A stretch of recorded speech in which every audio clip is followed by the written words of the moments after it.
کیا دعا مانگی؟ انہوں نے اللہ تعالیٰ سے دعا کی کہ رب اجعل ھذا البلد آمنا، کہ اے میرے رب اس شہر کو پرامن شہر بنا دیجیے۔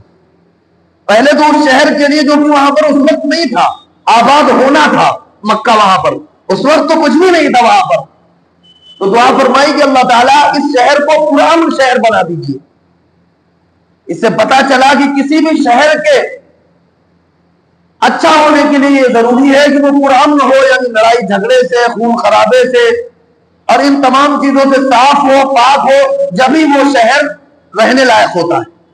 تو سب سے پہلی دعا کیا کی کہ رب اجعل ھذا البلد آمنا، کیا ہے میرے رب اس شہر کو پرامن شہر بنا دیجئے، وَجُنُبْنِي وَبَنِيَّ أَن نَعْبُدَ الْأَصْنَامَ، اور میری اور میرے بیٹے کی بتوں کی عبادت سے، مجھے اور میرے بیٹے کو بتوں کی عبادت سے بچا لیجیے۔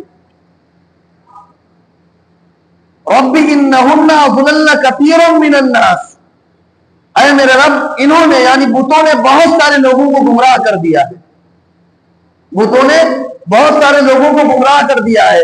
فمن تبعنی فانہ منی، لہذا آپ جو میری اتباع کرے یعنی جو پیغام میں آپ کا لے کر آیا ہوں، جو شریعت میں لے کر آیا ہوں اور جو توحید کا پیغام میں لے کر آیا ہوں، جو اس کو مانے فانہ منی، تو وہ میرے ساتھ ہے۔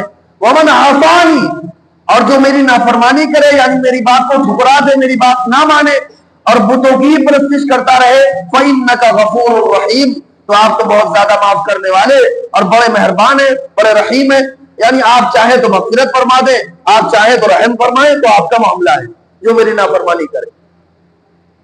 ربنا انی اسکنت من ذریتی بواد غیر ذی زرع عند بیتک المحرم، اے ہمارے رب میں نے اپنی نسل کو یعنی اپنی بیوی کو، اپنے بچے کو ایک ایسی وادی میں بسا دیا ہے، آپ کے حکم سے چھوڑ کر جا رہا ہوں، بواد غیر ذی زرع، ایسی وادی میں جس میں کوئی سبزہ نہیں ہے، کوئی ہریالی نہیں ہے، کوئی کھیت نہیں ہے، کوئی باغ نہیں ہے، ایسی وادی کے اندر چھوڑ کر جا رہا ہوں، عند بیتک المحرم، جو کہ آپ کے محترم اور پاکیزہ گھر یعنی بیت اللہ کے پاس میں ہے، ایسی جگہ پر چھوڑ کے جا رہا ہوں۔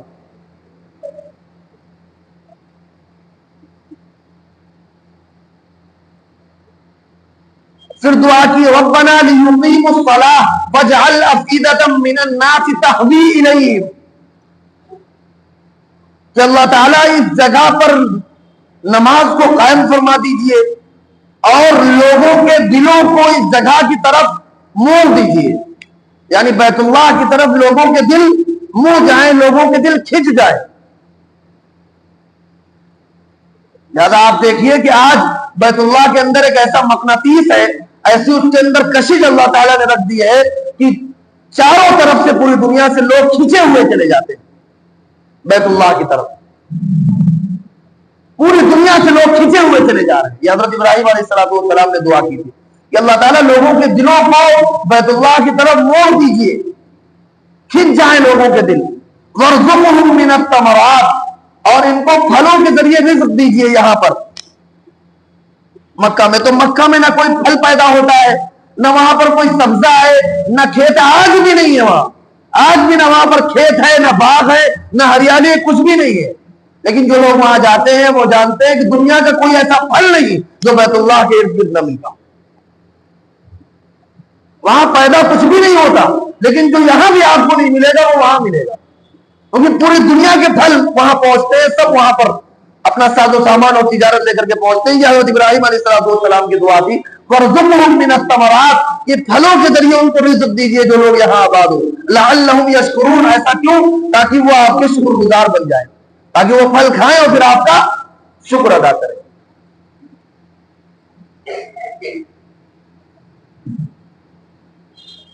اور پھر اللہ تعالیٰ سے دعا کی رب اجعلنی مقیم الصلاۃ ومن ذریتی، اے میرے رب مجھے بھی نماز کو قائم کرنے والا بنا دیجیے۔ یہ کون دعا کر رہا ہے؟ حضرت ابراہیم علیہ السلام، جو کہ ایک جلیل القدر پیغمبر ہیں اور تمام ہی نبی معصوم ہوتے ہیں، تو کیا حضرت ابراہیم علیہ السلام اس دعا سے پہلے نماز نہیں پڑھتے ہوں گے؟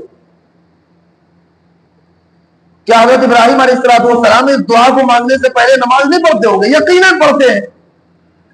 اس سے پتا چلا کہ اگر ہم نماز پڑھ رہے ہیں تو اس کا مطلب یہ نہیں کہ ہم نماز پڑھنے کی دعا نہ مانگیں۔ تو کیا دعا مانگیے؟ رب اجعلنی مقیم الصلاۃ، اے ہمارے رب ہمیں نماز قائم کرنے والا بنا دیجیے۔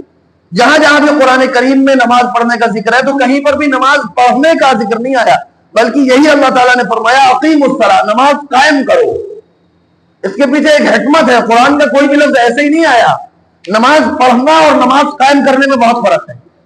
نماز پڑھنا تو یہ ہے کہ آپ نے گھر پہ نماز پڑھ لی، عصر کا وقت ہوا، مغرب کا وقت ہوا، آپ نے 4 رکعت 3 رکعت پڑھ لی گھر پہ، لیکن وہ نماز قائم نہیں کی آپ نے، نماز پڑھ لی۔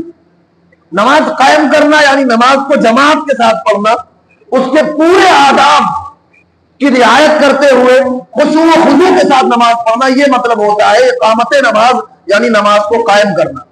تو یہ دعا نہیں مانگی کہ اللہ تعالیٰ مجھے نماز پڑھنے والا بنا دیجئے، بلکہ نماز قائم کرنے والا بنا دیجئے۔ وَمِن ذُرِّيَّتِي، اور میری نسلوں میں سے بھی، ذریت میں آتی ہے اولاد، اولاد کی اولاد، اولاد کی اولاد، اس کی اولاد، سب۔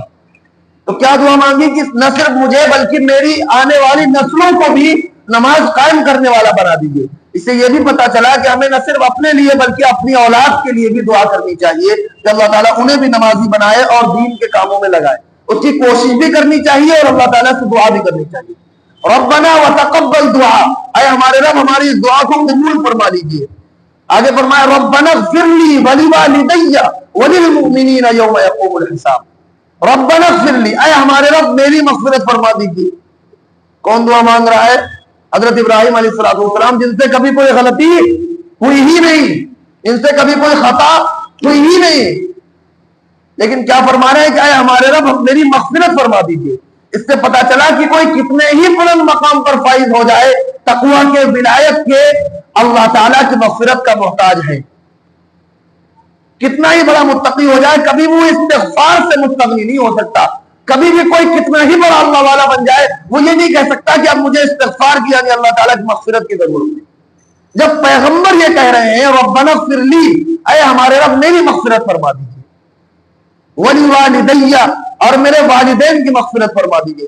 اس سے پتا چلا کہ اولاد کو اپنے والدین کے لیے دعا کرنی چاہیے، جیسا کہ اللہ تعالیٰ نے ایک دوسری جگہ قرآن میں فرمایا رب ارحمہما کما ربیانی صغیرا، کہ تم یوں کہا کرو کہ اے ہمارے رب میرے والدین پر رحم فرمائیے، جیسا کہ جب ہم چھوٹے تھے تو انہوں نے ہم پر رحم کیا اور ہماری پرورش کی بڑی مشقتوں سے، تو آپ ان پر رحم فرمائیے۔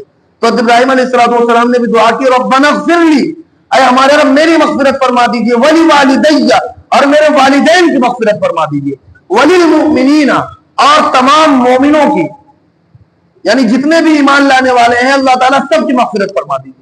اس سے یہ بھی پتا چلا کہ ہر مسلمان کی ذمہ داری ہے کہ وہ صرف اپنے بارے میں نہ سوچے بلکہ پوری امت مسلمہ کے بارے میں جب بھی اللہ تعالیٰ سے دعا کرے تو یہ صرف نہیں کہ صرف اپنے لیے بلکہ پوری امت مسلمہ کے لیے دعا کرے کہ اللہ تعالیٰ سب کی مغفرت فرما دیجیے، اور جو لوگ راہ راست پر نہیں ہے اللہ تعالیٰ ان کو راہ راست پر آنے کی توفیق عطا فرما دیجیے۔ یوم یقوم الحساب، کس دن؟ جس دن آپ حساب لیں گے۔